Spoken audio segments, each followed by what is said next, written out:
Senator Blackburn.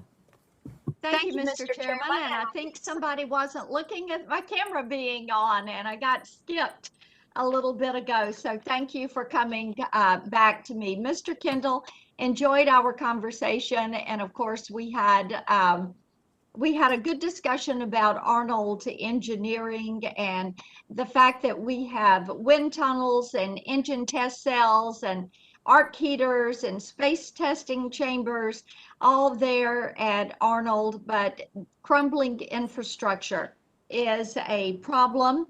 And we are hopeful that you are going to make maintenance a priority. So given the considerable risk that our infrastructure poses to the Air Force test mission, and that affects our combat power.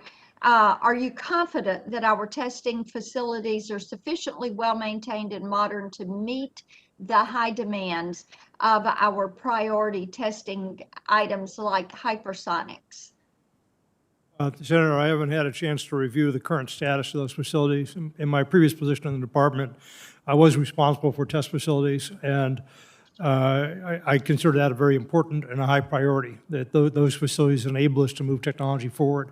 And hypersonics that you mentioned in particular was an area in which I supported additional investments. And once you have the facilities, of course, you have to take care of them. If you don't, then it becomes very in-cost effective to try to maintain them, use them, or cause them to recover. So I am, in general, very supportive of that type of installations. Now, I have not had a chance to look at the current state of those facilities and what's happened over the last few years to places like Arnold, but I can commit to you that if I'm confirmed, I will do so. And of course, we know that in order to compete with Beijing and Moscow, that hypersonic capability is going to be important. So what do you understand to be the national security risk of not modernizing these testing facilities, and what roles do you see for preventative maintenance and to mitigate some of these risks? Again, you need to take care of the things that you have so that they can function properly and be used to do the test that's necessary. So both modernization of those facilities and acquiring new, more capable facilities that can do things that existing ones can't, as well as taking care of the things you already have. There is obviously some prioritization that has to happen in all of that. And you have to look carefully at what your expectations are for the future. But it is certainly a high priority. Thank you. Ms. Hsu, thank you for the time last week, and so enjoyed the conversation about new and innovative partnerships. And we discussed that in the Pathfinder program that Vanderbilt and University of Tennessee are participating in.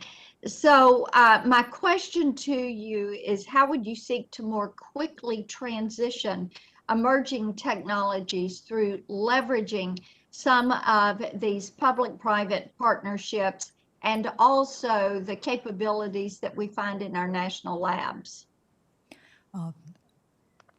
Senator Blackburn, it was great chatting with you last week.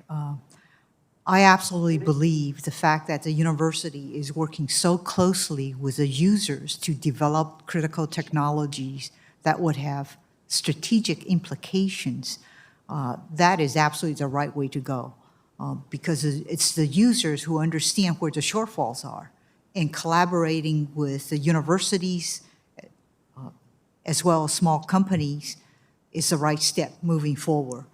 What I would want to do, if confirmed, is making sure that the capability that's developed has a transition path into programs to get it into the hands of warfighters. So that will be a key focus of mine.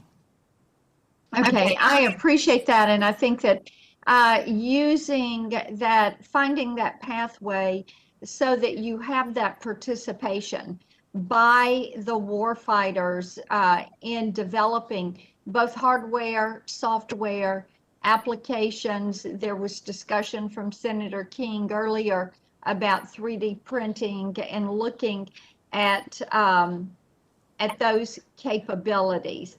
And Mr. Kendall, Our Guard in Tennessee has some really top-level talent when it comes to cyberspace, remotely piloted vehicles, the drones, and the 118th ISR group, along with 5 other Air National Guard targeting units, provided robust support to the active component Air Force targeting enterprise to ensure continuity of the mission during COVID.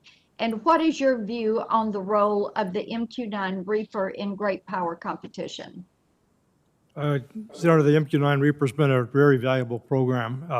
It served us incredibly well. We bought an awful lot of them, for the campaigns in Iraq and Afghanistan for the war on terror, and they're used other places around the world as well.